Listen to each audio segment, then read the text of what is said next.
The Calgary music scene. I know it's coming from a place of extreme bias, but I think our music scene here is one of the most underrated on the continent. Sure, it may not have the Seattle reputation or the LA population, but the talent and enthusiasm is undeniable. However, two big changes happened in the past couple years, which has got me reflecting. The first one was the closing of a beloved music venue called the Broken City.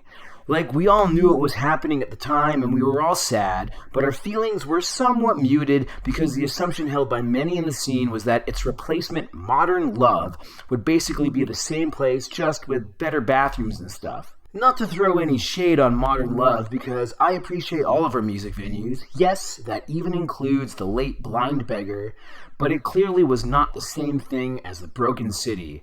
Over the past decade, the Broken City had become the de facto home base of the local indie scene, and we lost that.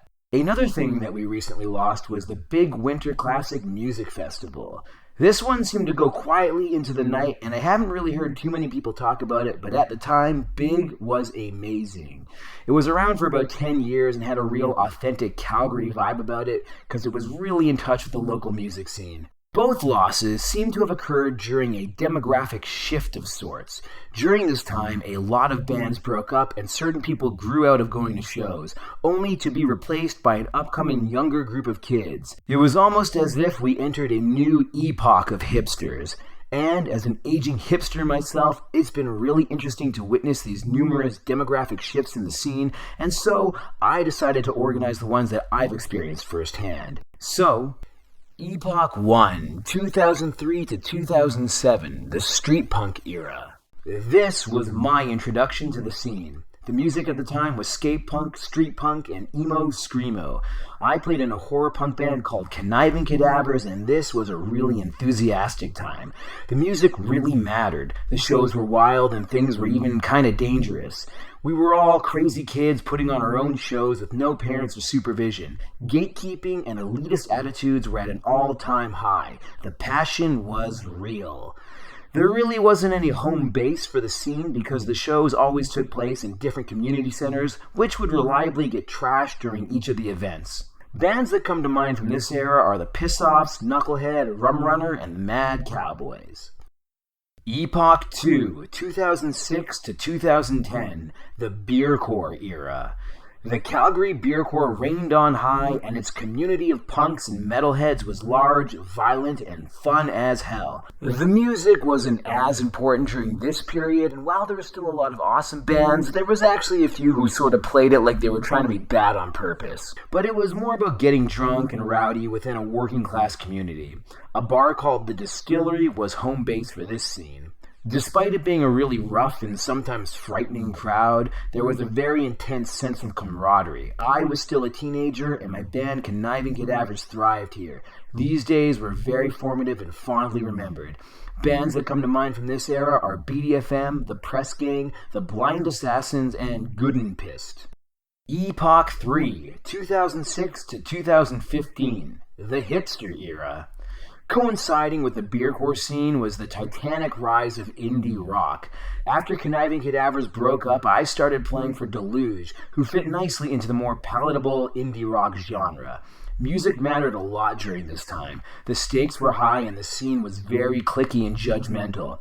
And these attitudes were only perpetuated by the local radio station X92.9 FM, who held a contest every year in which 3 bands with the best music would be awarded consistent play on their station and $25,000 in prize money. And don't get me wrong, I have a lot of love and respect for X92.9 and everything it's done for the Calgary music scene, but there is no denying that this contest of theirs created a lot of intense competition between the artists. And I personally loved it. Things were stressful, but they never felt more alive. And this was around the time that the Broken City became the home base of our music scene. Bands that come to mind from this era are Crack the Lens, the Nick Dixons, Rockets and Dinosaurs, Caught Off Guard, Ghost Factory, and The Evidence. Epoch 4, 2016 to 2021, the Rockin' for Dollars era. After the fallout of the indie rock era, many of the same people stuck around. The scene was aging, and nothing much new was happening. Deluge ended, and I started my current band, the Galacticas. At this point, the music industry in general had been torn asunder thanks to the streaming services, so everyone knew the dream was over and that none of us were going to become rich rock stars, and we all just decided to relax and have fun. Stakes were at an all-time low, and with that, a big decline in competition and judgmental attitudes. The music still mattered a lot, though, as it seemed to be a lot of musicians just playing to impress each other. But some of my best shows happened during this time, and it might actually be my favorite era so far.